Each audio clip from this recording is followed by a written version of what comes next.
anybody, I am Alpaca Patrol, and in today's Indie Spotlight we are going to be taking a look at FTL Faster Than Light. The game is, as the developer puts it, a spaceship simulation real-time roguelike. What does this mean? Certainly this looks nothing like your traditional roguelike. You're not even in a dungeon. What makes FTL a roguelike is the bite-sized gameplay experiences. Each play session is intended to last between 20 to 60 minutes, and always ends in the inevitable death of your crew and destruction of your ship. There's no saving or reloading either. FTL, like all roguelikes, features permanent death and a focus on a single-player experience. To give you a more succinct description of the game, Tom Francis, the developer of Gunpoint, describes FTL as Firefly by way of Spelunky. The game is developed by a two-man team consisting of Justin Ma and Matthew Davis, who are creating the game out of Shanghai, China. It is their first game, and an ambitious one at that. In FTL, you will be ever chased by an encroaching rebel force. You are tasked with a mission vital to the survival of the Galactic Federation. Somehow, that story sounds familiar, but don't worry, the overarching story to the game is certainly not the emphasis here. Each playthrough of the game will create a unique, procedurally generated universe for the player to explore. As you travel between empty space, various planets, and stars, you will encounter text-based events that you'll have to deal with in some way. At one point, you may have to destroy a pirate drone ship before you both are destroyed by a fatal solar flares of a dying star. At another, you may have to make the decision to engage a more powerful slaver ship, or surrender a crew member, allowing for your safe passage. Think Star Trek or Firefly. As a commander of a soul vessel, you'll have to make tough decisions that will affect the course of or the end of your crew's lives. The aim of the game is for you to create your own story, while your mission is always in the back of your mind.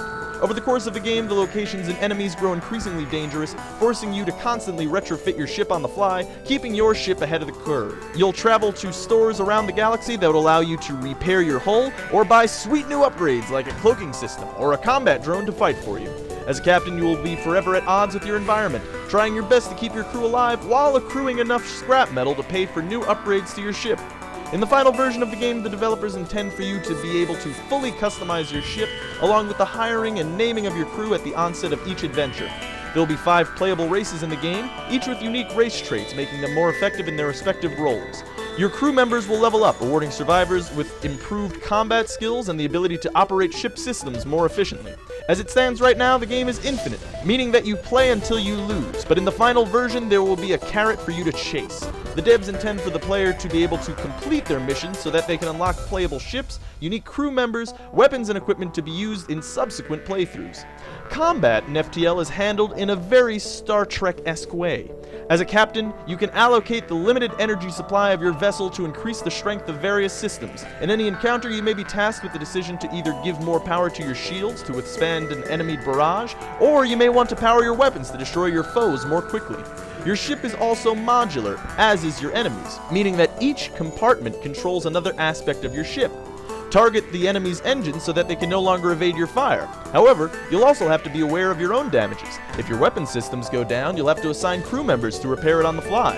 If there is a fire, you may have to open the blast doors and suck all of the oxygen out of a room. As you advance, you'll also have access to teleporters, allowing you to board the enemy ship and defeat them from within.